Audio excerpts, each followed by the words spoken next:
إنا أرسلنا نوحا إلى قومه أن أنذر قومك من قبل أن يأتيهم عذاب أليم. قال يا قوم إني لكم نذير مبين أن اعبدوا الله واتقوه وأطيعون يغفر لكم من ذنوبكم ويؤخركم إلى أجل مسمى إن أجل الله إذا جاء لا يؤخر لو كنتم تعلمون. قال رب إني دعوت قومي ليلا ونهارا فلم يزدهم دعائي إلا فرارا وإني كلما دعوتهم لتغفر لهم جعلوا أصابعهم في آذانهم واستغشوا ثيابهم وأصروا واستكبروا استكبارا ثم إني دعوتهم جهارا ثم إني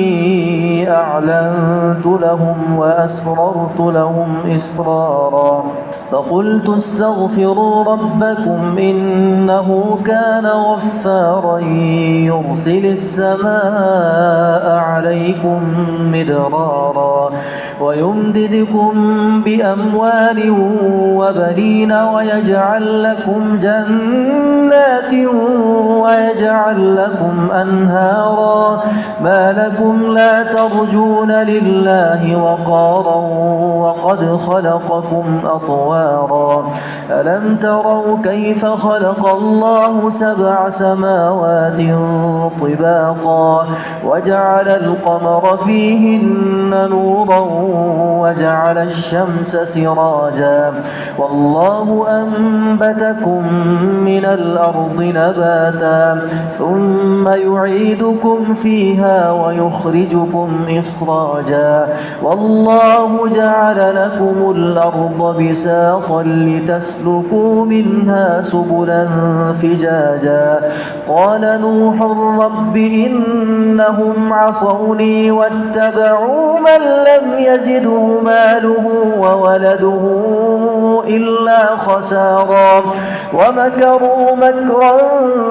كبارا وقالوا لا تذرن آلهتكم ولا تذرن ودا ولا سواعا ولا يغوث ويعوق ونسرا وقد أضلوا كثيرا ولا تزد الظالمين إلا ضلالا مما خطيئاتهم أغرقوا فأدخلوا نارا فلم يجدوا لهم من دون الله أنصارا وقال نوح رب لا تذر على الأرض من الكافرين ديارا إنك إن